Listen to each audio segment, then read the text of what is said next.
चार बेवकूफ़ों की कहानी को मज़ीद तसव्वुराती और दिलचस्प बनाने के लिए हम उसे ज़्यादा तफसील और मनाज़र के साथ बयान कर सकते हैं। चलें इस कहानी को गहराई में देखते हैं।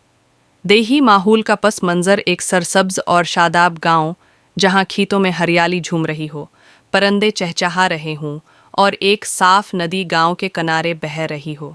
गांव के बीच में एक चौराहा हो जहां लोग बैठकर गपशप करते हों।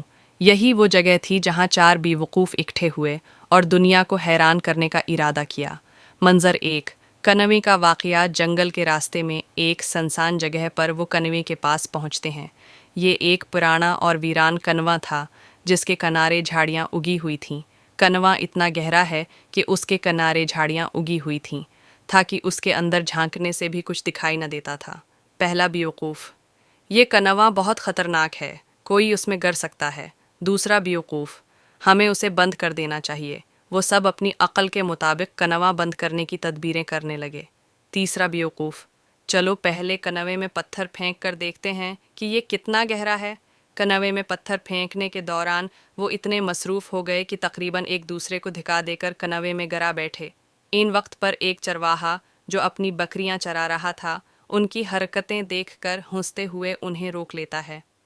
मंजर दो, दरख्त का जादुई खौफ। जंगल के अंदर एक कदीम और बुलंद दरख्त के नीचे वो बैठ गए। दरख्त की शाखें इतनी घनी थीं कि सूरज की रोशनी भी मुश्किल से गुजर रही थी। उसके नीचे एक अजीब सा साया पड़ रहा था।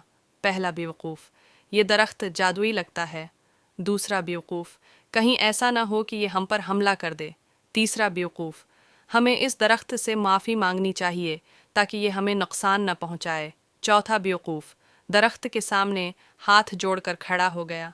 आए महान दरख्त, हमें मुआफ़ कर दो, हम तुम्हें नाराज़ नहीं करना चाहते। जब दरख्त की कोई शाख हिलती तो वो खौफजदा हो जाते, हालांकि हुआ चल रही थी। मंजर तीन, चांद के साथ बातचीत। रात का वक्त था। चांद अपनी रोशनी के साथ आसमान पर चमक रहा था। जंगल से निकलते हुए वो चांद को देखकर रख गए। चांद इतना रोशन था कि उनका रास्ता साफ दिखाई दे रहा था। पहला बेवकूफ़, ये चांद हमारे साथ चल रहा है। दूसरा बेवकूफ़, ये तो हमारी रहनुमाई कर रहा है। तीसरा बेवकूफ़, हमें उसका शुक्रिया अदा करना चाहिए। चौथा बेवकूफ़, चलो उसे गांव ले चलते हैं ताकि सबको दिखाएं कि चांद हमारा दोस्त है। वो चारों आसमान की तरफ हाथ उठाकर चांद को पकड़ने की कोशिश करते। जब वो नाकाम रहे तो एक दरख्त पर चढ़ने की कोशिश की ताकि करीब से चांद तक पहुंच सकें। इस दौरान गांव के लोग जो इन्हें देख रहे थे उनकी हरकतों पर हंसने लगे। नतीजा, गांव वाले उनकी बेवकूफ़ियों पर हंसते हुए बोले, अगर तुम अक्ल से काम लिया करो तो ना खुद हंसोगे और न दूसरों को हंसाओ। चारों बेवकूफ़ अपने किए पर हंसने लगे और वादा किया कि आइंदा अक्ल का इस्तेमाल करेंगे, लेकिन उनकी हरकतें हमेशा गांव वालों के लिए तफरीह का बायस रहीं। ये तसव्वुराती तफसील कहानी को मज़ीद दिलचस्प और मंजरंगारी के ज़रिए क़ारी के दिल में ज़िंदा कर देती है।